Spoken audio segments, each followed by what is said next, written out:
y'all? My name is Juwan, and I wrote a book called The Weight We Carry, and it's a raw look at manhood. And today I want to talk about one of the themes in my book and one of the reoccurring themes in my life. And truthfully, I feel like it's a reoccurring theme in a lot of men's life.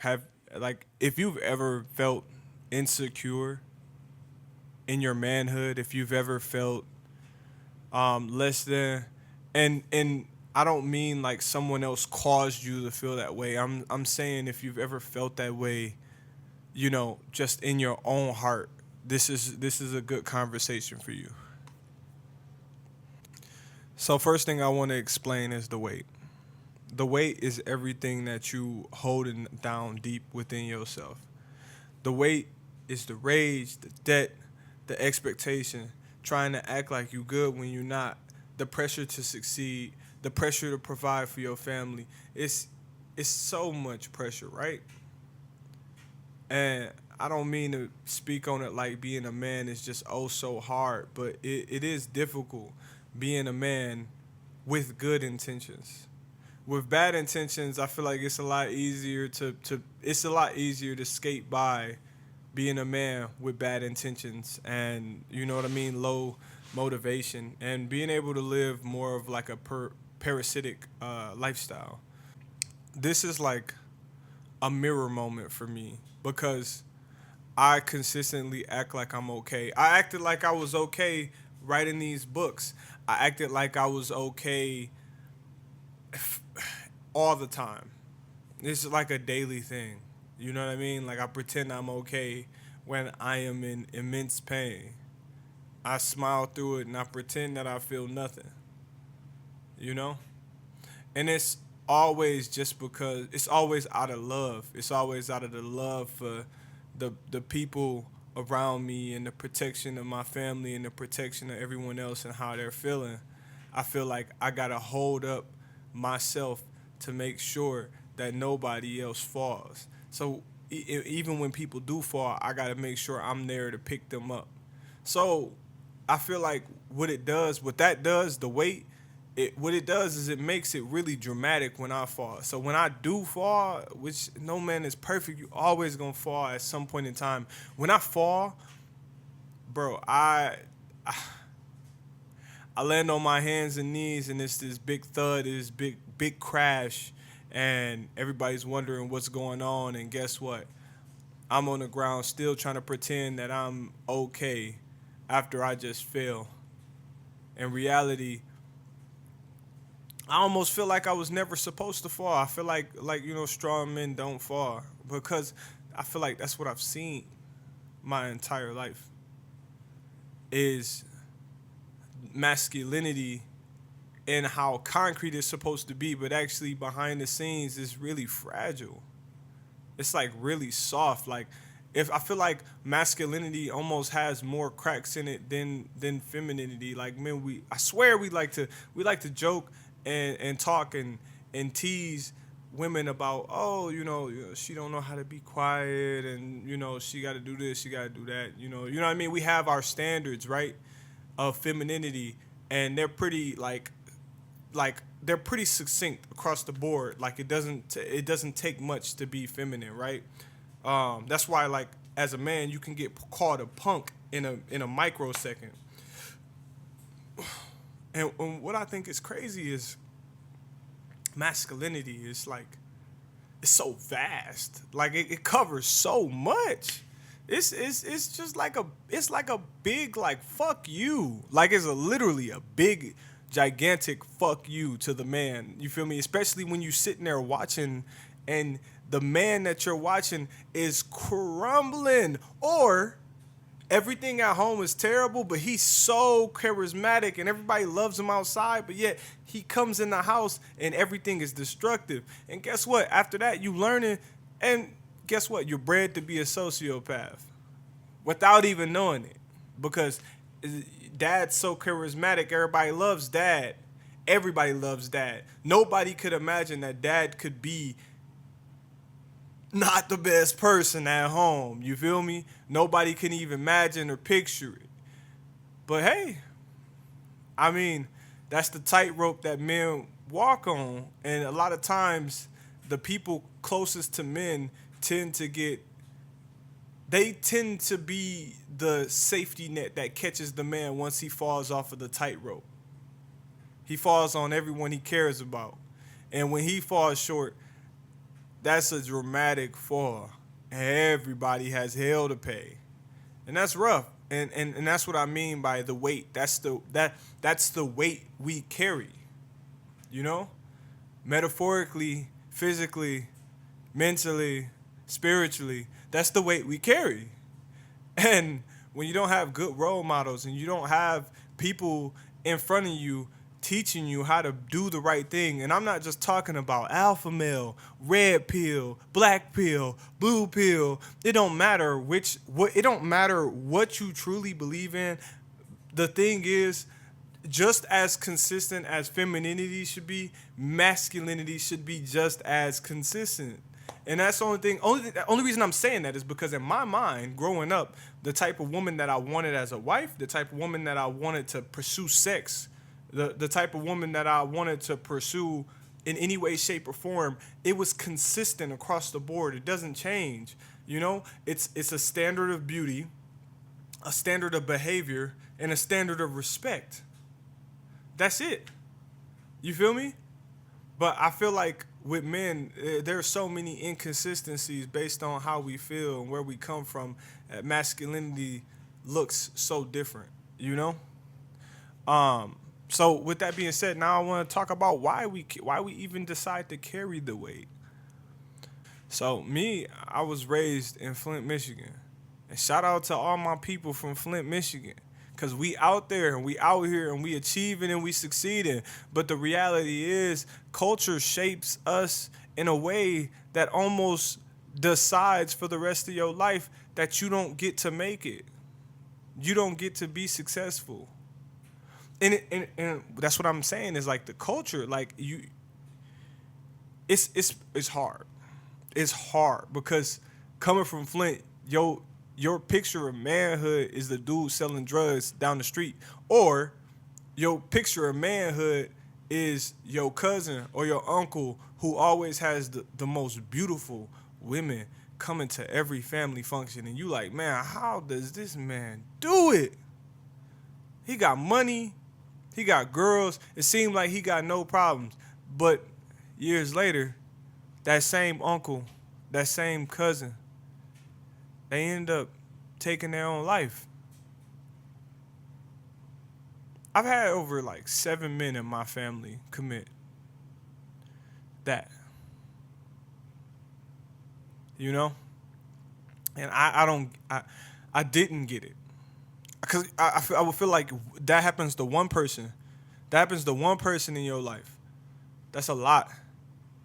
But when you start having multiple men reoccurring taking their own lives, when you start having that happen, you start to realize something.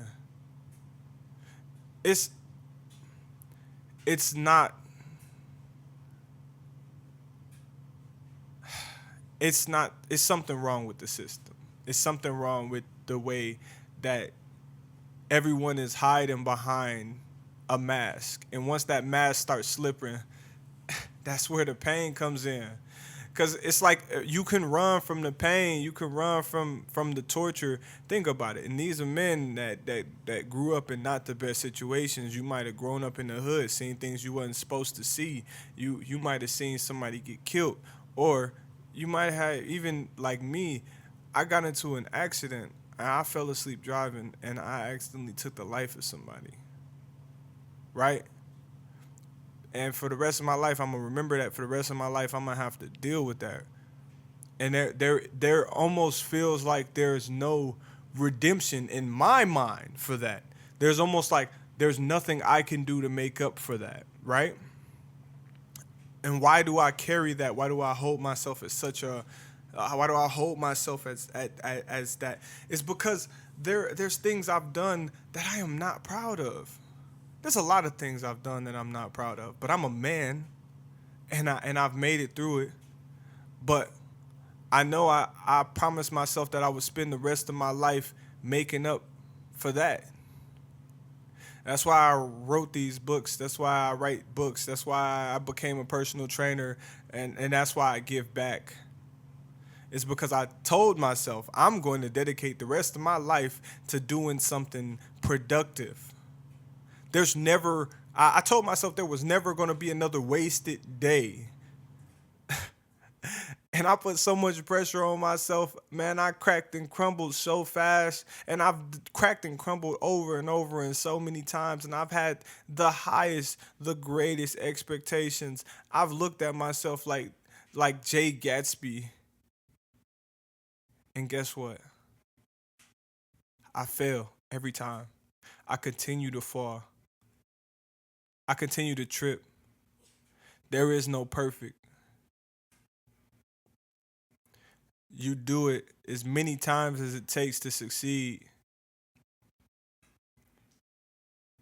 And it's like the harder you work, you run into resistance every way, shape, or form. And it's crazy because you're moving out of love. And guess what? When a man's moving out of love and that love get rejected, you feeling hurt.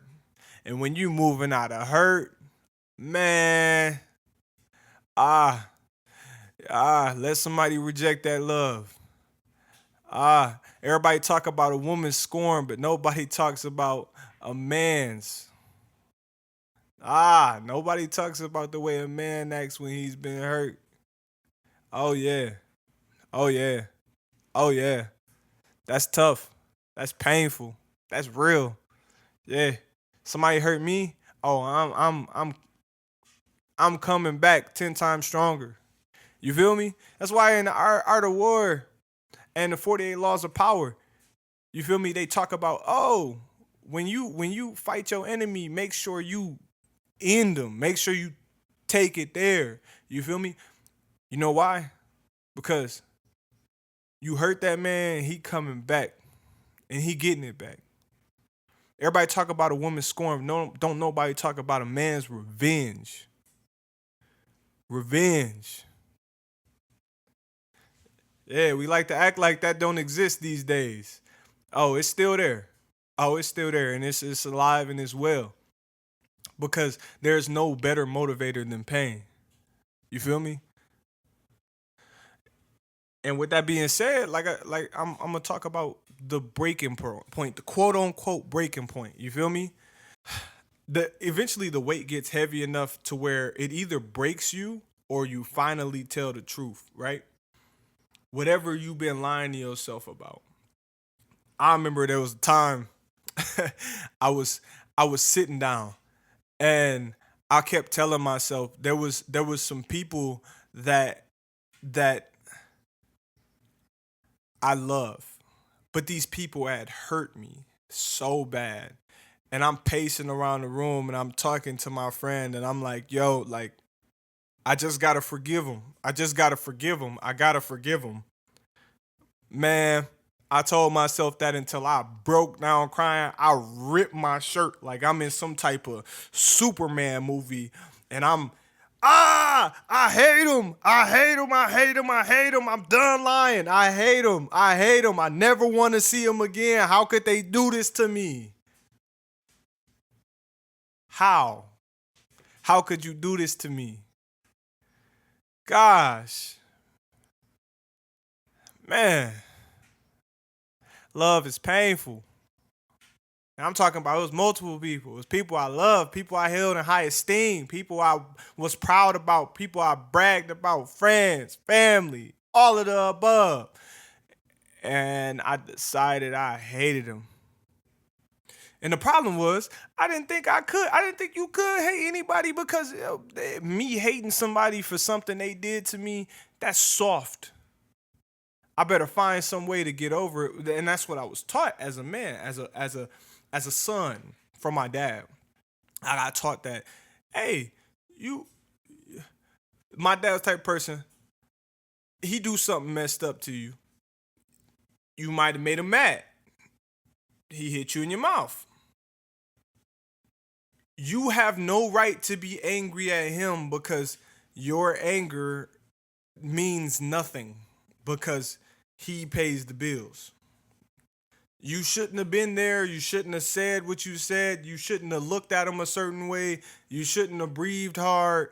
It didn't matter. It doesn't matter. So when you get to the point of being like, hey, like this hurts, it doesn't matter to him, you know? And to me, that's crazy. And that's what I'm saying is like when the mask slips and you realize you're going through burnout and you realize you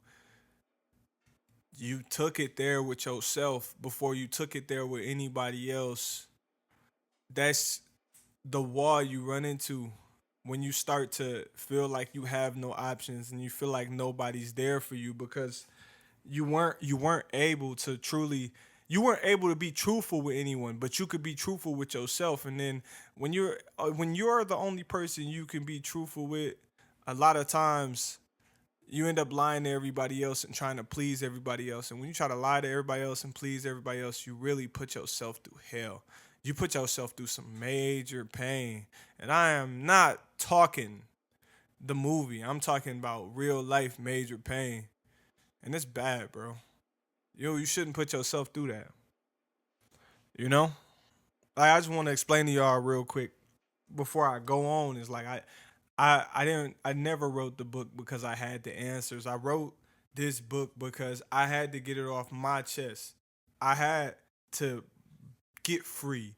And one of the things that I do is I journal. So this book, like, it's really just maybe 2, 3 years of journals, you know?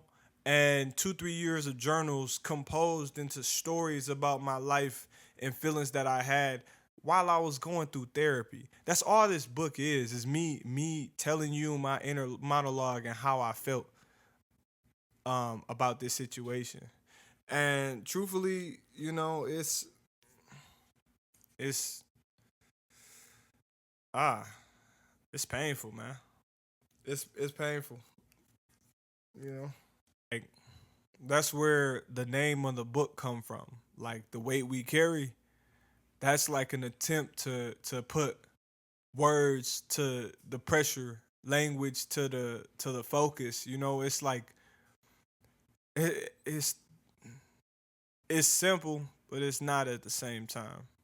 And that's why I'm talking about so many complex topics about this book, you know? And it's my second book. Yeah, so with that being said, man, that's kind of like all I have for you guys. I just wanted to sit here and have like an honest talk, you know? Cause life is hard right now, bro.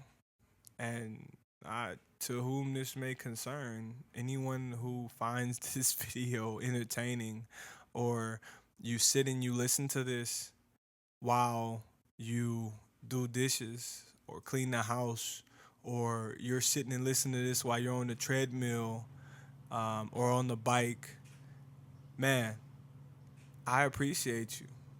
So, all I can ask from you is if you really like this content, like, subscribe, and then comment. Tell me a story of yours.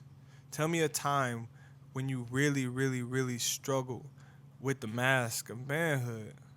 And that's it. And this is just being real. Like I don't want nothing from you. I don't need anything from you.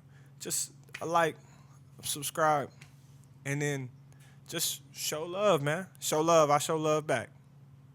So, y'all have a great day. Appreciate y'all. HTML Poppy out.